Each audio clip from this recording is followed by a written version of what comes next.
Do you know what the scariest thing about depression is, or why it's so hard to live with? Today I want to talk about why it's so scary to deal with an illness that, for one, you can't see, you can't get rid of, and how it can take over your day-to-day life. First off, dealing with depression in any type of form isn't going to be easy. It starts to rob you of the life you once had. The life before you were crippled by amounts of sadness, negative thoughts, and mood swings like crazy. Before, when you didn't dread getting out of bed in the morning, simply because you know that you don't want to have any type of human contact.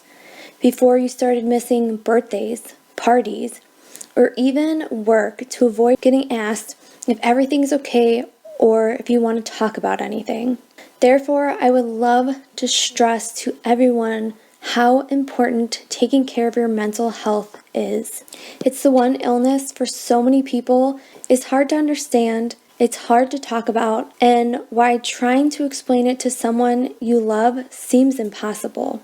Because for those who are suffering from day to day, it never truly goes away. I mean, you can find so many different coping mechanisms to help make day-to-day life easier, but it never truly goes completely away. Even on those days that are going great, and nothing on earth can seem to ruin it, here comes your depression slowly creeping in to make you feel all the emotions that you didn't want to feel in that moment of pure happiness. It's something that you never have complete control of, and that's the scariest thing in the world. You could wake up with these feelings, something during your day can trigger these feelings, or simply out of nowhere you're crying and upset. And for what? Well, you don't know. And when someone asks you what's going on, you simply just don't have the answer. There's so many times you're in a moment and you're so happy, but out of nowhere, the emotions that come with depression come crashing in and they start taking over. And then the next thing you know, you're crying and you're upset, but you can't explain those emotions yourself, let alone try to explain it to someone that loves you who's trying to understand what you're going through. After a while, it starts creeping in and destroying those things that once brought you joy. And now when you go to do those things, you simply have no energy to put into them, or the joy and the pure happiness you once felt doing them is completely gone. Dealing with a mental health illness isn't like other illnesses because it affects the brain, which means it invades and controls your mind's perspective of everything. So let me try to explain it to you in a way you might understand. It's like when a person has a broken bone. When that person looks at that bone, they would say to themselves, "Oh, this bone is going to mend in a few weeks and it's as good as new." But you can't look at depression in that same way because you can't simply go to a doctor and have them fix your brain.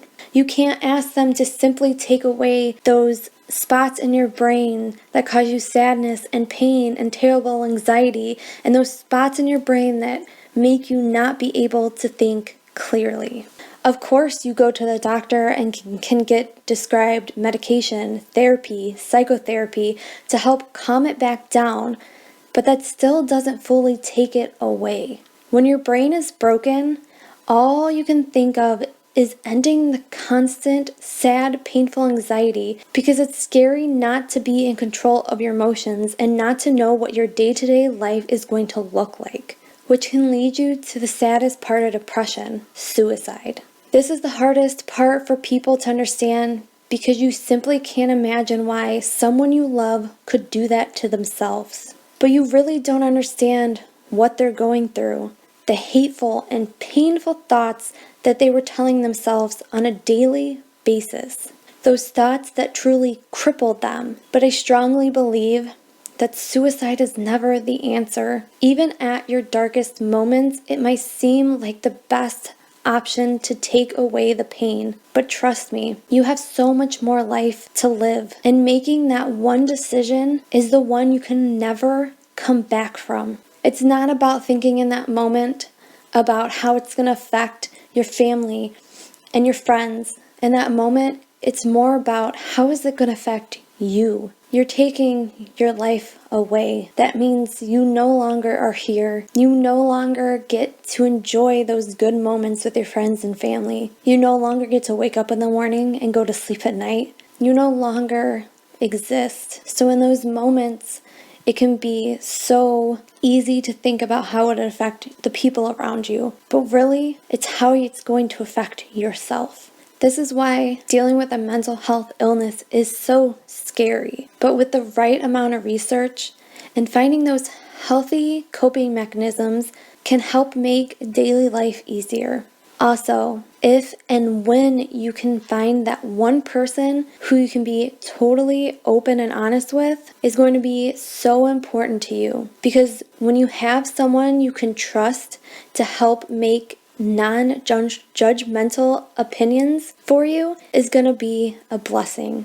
Because a lot of the time you can't rely on your own point of view when your mind starts playing tricks on you. And the reason I say that is because on your darkest and worst days, your mind makes you believe that you are a worthless person, that there is no faith and no want to keep going on.